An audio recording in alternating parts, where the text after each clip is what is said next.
Olá! Sobre a mesa hoje, a gente tem uma pilha de documentos que contam uma história que, na verdade, nem deveria ser uma história. É um caso de desaparecimento e começa de forma totalmente protocolar, sabe? Quase fria. Um nome, uma data, o último local conhecido. Mas aí, quando a gente mergulha nos relatórios de campo, nas anotações informais, percebemos que a pessoa desaparecida é quase um detalhe. A verdadeira história é sobre o que aconteceu com as pessoas que a procuravam. E é isso que torna esse material tão singular, né? Normalmente, numa investigação, o foco está nas evidências. Uma pegada, uma fibra, um testemunho. Aqui, as evidências físicas são, assim, praticamente inexistentes. O que emerge, em vez disso, é um padrão de experiências psicológicas, uma espécie de contágio emocional que toma conta de uma equipe inteira de profissionais treinados. A pergunta que estes papéis forçam a gente a fazer não é só para onde a pessoa foi, mas sim para onde a mente dos investigadores foi levada. Exatamente.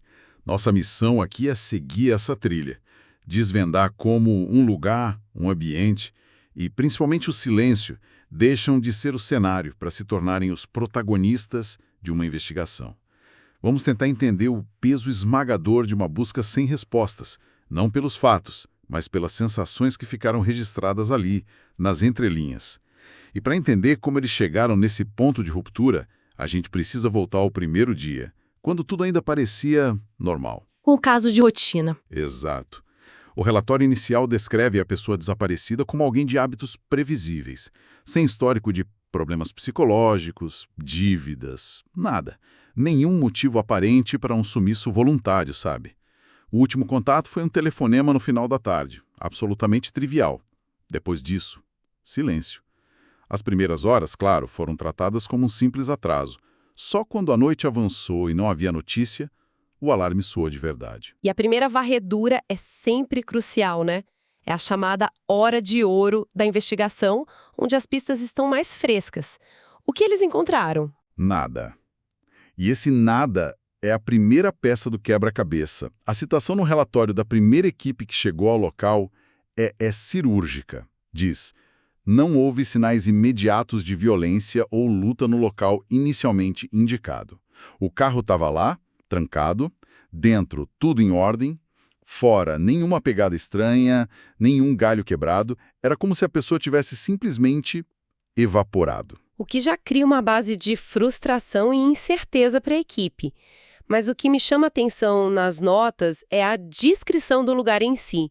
Os agentes não falam apenas da ausência de pistas, eles falam do ambiente. As palavras que se repetem são isolado, pouco frequentado e, a mais importante, excessivamente silencioso. O isolamento geográfico nesse contexto começa a se transformar em isolamento psicológico. E como isso funciona na prática? Eles são profissionais, não deveriam estar acostumados com lugares remotos. Sim, mas há uma diferença fundamental. Um lugar remoto pode ter sons, o vento, animais, o estalar de galhos, né? O que as notas descrevem é uma ausência quase total de estímulos auditivos. E psicologicamente, isso é profundamente perturbador. O nosso cérebro é uma máquina de buscar padrões e preencher lacunas. Quando você o coloca num ambiente de privação sensorial, ainda mais sob estresse, ele não relaxa. Pelo contrário, ele entra em modo de hipervigilância, começando a criar seus próprios estímulos para tentar dar sentido ao vazio. É quase como se o silêncio não fosse um vazio, mas uma presença. Exatamente essa sensação. Ele se torna um fator ativo. Isso fica muito evidente quando as buscas em larga escala começam. Durante o dia, os relatórios descrevem uma operação padrão. Equipes divididas em grids, comunicação por rádio, um trabalho metódico, técnico, mas tem uma anotação de um líder de equipe que é arrepiante na sua simplicidade. Ele escreve: operação diurna sem intercorrências. O problema começa quando o sol se põe. À noite, o ambiente muda. E essa mudança não é física, certo? A geografia é a mesma. É uma mudança perceptual. O que de dia é uma floresta, à noite se torna um labirinto de sombras. O que de dia é silêncio, à noite se torna um silêncio denso. Essa escolha de palavra, que aparece em mais de um relato, é brilhante. Não é um silêncio vazio, é um silêncio pesado, opressor, que parece abafar até os sons que a própria equipe faz. Isso teve um efeito mensurável neles. Uma nota oficial, bem mais contida, claro, menciona: agentes relataram dificuldade de concentração e sensação constante de alerta durante as varreduras noturnas. O que me intriga aqui é essa sensação de alerta. Eles são profissionais treinados para lidar com o perigo. O que psicologicamente diferencia essa sensação de um medo comum, de algo que eles não conseguem identificar. A diferença está na fonte da ameaça. O medo comum é uma resposta a um perigo concreto. Um animal selvagem, uma pessoa suspeita. A sensação de alerta descrita aqui é mais difusa. É o sistema nervoso dizendo algo está fundamentalmente errado, mas a mente racional não consegue apontar o quê. É uma resposta ao ambiente como um todo, percebido como hostil. O corpo está em modo de luta ou fuga, mas não há contra que lutar ou do que fugir. Essa dissonância é psicologicamente exaustiva. E foi nesse estado de exaustão e hipervigilância que as coisas começaram a ficar realmente estranhas. Os relatos informais, trocados em voz baixa entre os agentes, começaram a surgir. E o mais impactante, eles formavam um padrão. Pessoas de equipes diferentes, que mal se comunicavam, começaram a descrever as mesmas experiências. O que nos afasta um pouco da hipótese de ser só uma pessoa sugestionando as outras. Exatamente. O primeiro fenômeno recorrente eram sons não identificados. Um agente descreve nas notas pessoais dele: não era som de bicho, era breve, um estalo metálico mais abafado, e parava no exato instante em que virávamos a lanterna na direção. Outros descreveram um zumbido de baixa frequência que parecia não ter uma origem definida. E o cérebro, de novo, tenta encontrar um padrão. Um som inexplicável num ambiente normal é uma curiosidade. Num ambiente de tensão, ele é interpretado como uma ameaça potencial. Depois, vieram os chamados. Várias equipes relataram ouvir o que parecia ser uma voz distante gritando um nome. A primeira reação era sempre a mesma: checar o rádio. Mas o rádio estava mudo. Eles chamavam outras equipes para confirmar e ninguém mais tinha ouvido. Aconteceu tantas vezes que virou uma espécie de piada nervosa entre eles. O que já demonstra um mecanismo de defesa coletivo. Eles usam o humor para tentar normalizar uma experiência que é profundamente anormal. Mas o relato mais persistente, o que mais parece ter abalado a equipe, era a impressão de passos. Um agente escreveu: é a sensação mais enervante que já tive. Você está andando em fila, em silêncio absoluto, e jura que está ouvindo um passo a mais. Alguém andando logo atrás de você, sempre no limite da escuridão, fora do alcance da sua lanterna. Você para, todos param, o som para. Você volta a andar e ele volta. Nossa, isso é terrível, porque ataca diretamente a confiança no grupo. Se há um passo a mais, quem é a pessoa extra? E ataca a confiança nos próprios sentidos. Será que eu estou imaginando coisas?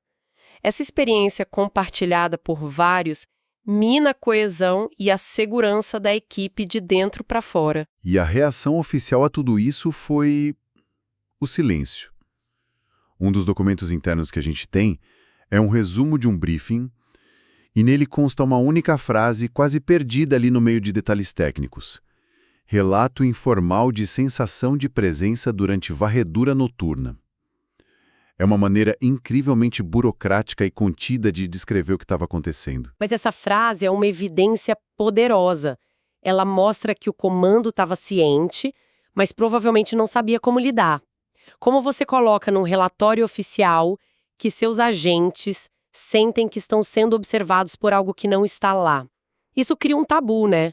Os agentes hesitam em relatar por medo do descrédito e o comando hesita em registrar por falta de uma categoria para o fenômeno. Então a gente fica com a pergunta: o que estava acontecendo ali? Era um caso de histeria coletiva, de sugestionabilidade em grupo, amplificada pelo cansaço extremo e pela frustração? Essa é a explicação mais simples, mas talvez não a mais completa.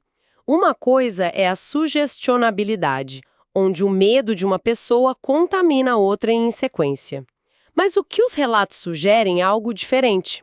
Pessoas tendo a mesma experiência de forma independente, em locais e momentos distintos.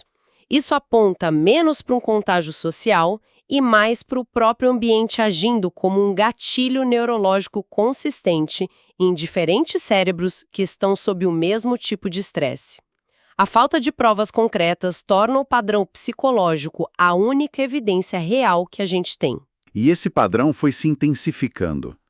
Com o passar dos dias, a busca deixou de ser pela pessoa desaparecida e se tornou uma batalha de resistência mental. A frustração de não encontrar nada, somada às noites de tensão constante, começou a corroer a equipe. O ambiente deixou de ser um local de trabalho para se tornar um adversário. A escolha da palavra adversário é perfeita, porque é exatamente isso que transparece nos relatórios finais. A linguagem deixa de ser puramente técnica. Totalmente. A conclusão de um dos relatórios de avaliação psicológica da equipe é uma das coisas mais fortes que eu já li num documento do tipo. Diz: o moral da equipe está comprometido. O ambiente é considerado hostil do ponto de vista psicológico, induzindo a estados de paranoia e exaustão aguda.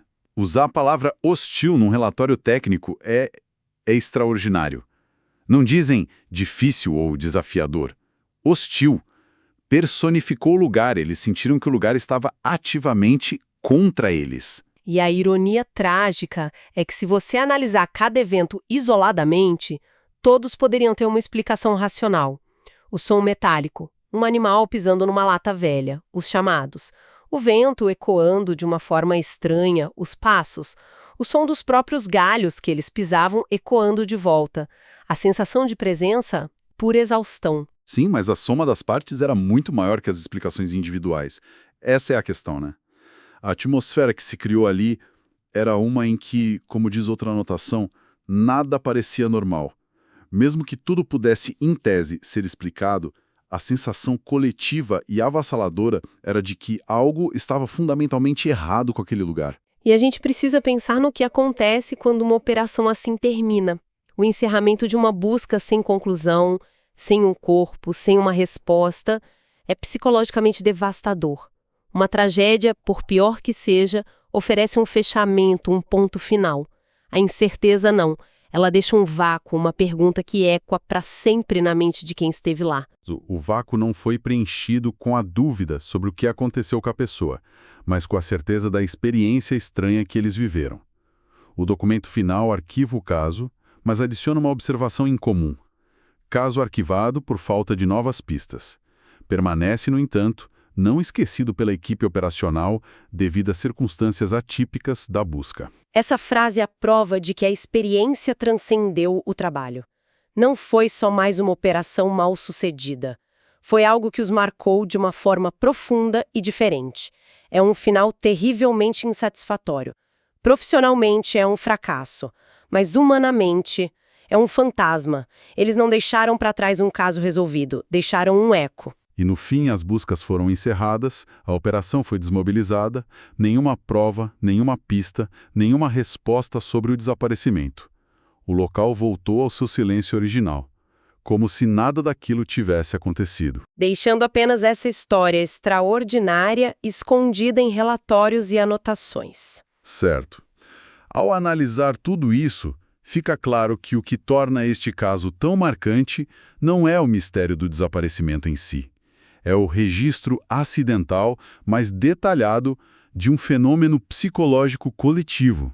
A história não está nas pistas que nunca foram encontradas, mas nas sensações indeléveis que aqueles investigadores levaram consigo daquele lugar. Exatamente. Se a gente conecta todos os pontos, o que estes documentos mostram é um estudo de caso fascinante sobre como expectativa, medo, estresse e um ambiente sensorialmente opressor podem se combinar para criar uma realidade própria, compartilhada por um grupo. A questão final que permanece não é o que eles viram ou ouviram, mas sim o que a combinação de silêncio, incerteza e tensão fez com que eles sentissem juntos. É quase um experimento sobre os limites da percepção humana, documentado no meio de uma investigação. Isso nos deixa com a reflexão final, uma pergunta que o próprio material parece levantar e para a qual não tem resposta. Numa investigação, quando as evidências objetivas, as provas físicas simplesmente não existem, até que ponto a experiência subjetiva, mas compartilhada de forma consistente por múltiplas testemunhas treinadas, pode, ou talvez deva, ser considerado um tipo de evidência por si só? Algumas histórias continuam mesmo depois do fim. Siga o Shadowcast e acompanhe novos episódios todos os dias.